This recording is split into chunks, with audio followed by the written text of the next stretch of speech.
कि प्यार में दर्द और दर्द के बाद रोवाई काहे आवेला। कि अरे प्यार में दर्द और दर्द के बाद रोवाई काहे आवेला।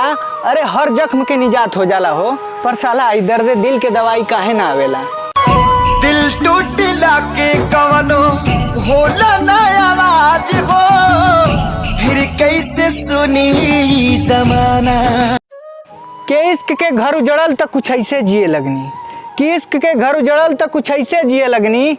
चाय के शौकीन रहनी, साला शराब पिए लगनी। सोचबो न कैलू छीन ले गैलू उठावा के मुस्कान हो। कि मोहब्बत उनसे रहल त इजहार कैसे करी। कि मोहब्बत उनसे रहल त इजहार कैसे करी। अरे वो पगली के सिवा केहू और ना भावे हो हमके, तब बतावा प्यार कैसे करी।